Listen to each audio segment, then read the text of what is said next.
waxaa magaalada Hargeysa lagu qabtay shirweynihii lixaad ee gudida wanaag farista iyo xumaaribista Jamhuuriyadda Soomaaliland waxaana ka soo qayb galay xafladda munaasabadaasi maamulka gobolka Murudijeex culimada waaweyn ee dalka gudoomiyaasha gudida wanaag farista iyo xumaaribista ee gobolada dalka siyaasiyiin mudan iyo marti sharaf kala duwan ugu horreyn waxa munaasabada ka hadlay gudoomiyaha guud ee gudida wanaag farista iyo xumaaribista Sheekh Muuse iyo xogayaha gudidaasi waxaana kamid ah hadaladoodii shirkeenan barakaysan runtii waa shir aan oran karno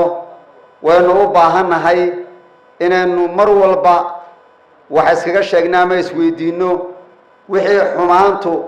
lagu siilinayo wanaagana lagu faafinayo maxaa yeelay xumaantu haday faafto guri walba way galaysaa wanaagu hadduu faafana guri walba uu galayaa sidaa daraadeed qof kasta oo islaam waxa uu dana in wanaaga markaa waxa weeyaan la isfaro xumaantana la iska reebo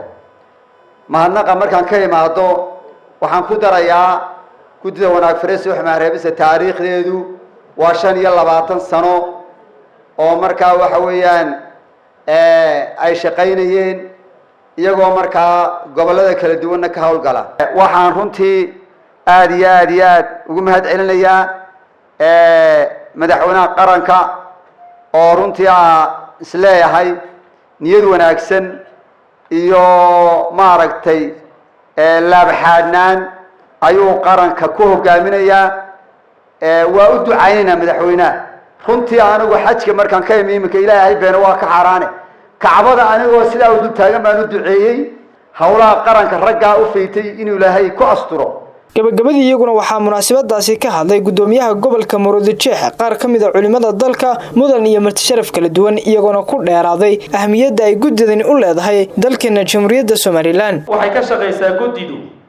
wacyigelinta bulshada in lagu wacyigeliyo barashada diinta islaamka iyo ku dhaqankeeda waxay gudidu ka shaqeysaa ku wacyigelinta bulshada akhlaaqda wanaagsan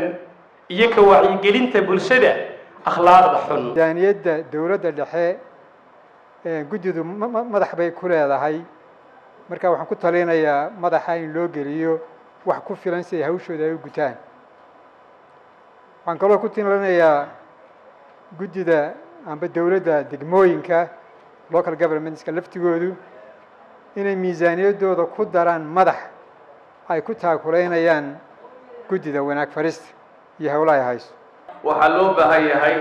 dad anshax leh oo gaar ahaan loogu tababaray waxaa soo jeedinaya dad ehludiina oo iyaga ku dhowda akhlaaqdoodu ay dhisan tahay booliska cid gaar ah in aadaabta loo xulo oo ay la shaqeeyaan culimada wanaag farista waxaad ogaataan hay-addan waa badbaado 4 sanadood baan anigu hayay baan idin sheegmay 4 sanadood min mashriq ilaa maghrib waxa la waxa ka jira dalka waana loo soo sheegay waxaan kormeeraa saldhigyada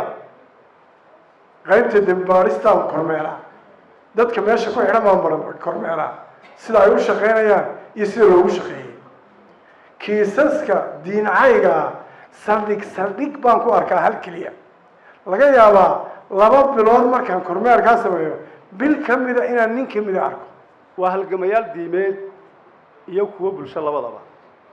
waxay hayaan shaqo muhiim ah oo u baahan dhaqaale iyo in la taageero labadaba waxa ilaahay ummadan uu kaga sarreysiyay ummadda nabi maxamed ummadaha kale ayaa waxa ka koowa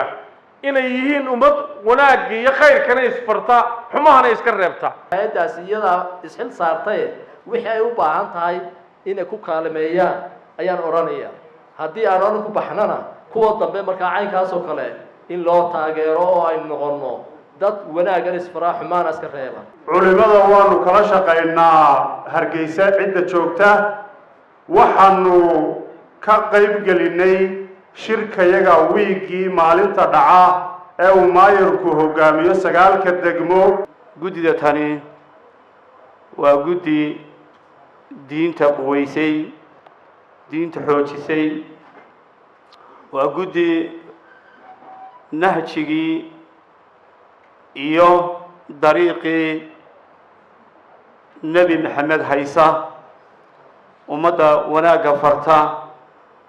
xumaantana ka reebta iyagoon waxba kaga doonayn ayay dar ilaahay wax wanaagsan 30 sannadoodba way shaqaynayeen aynu waddanka ku jiray intiisii badnayd way shaqaynayeen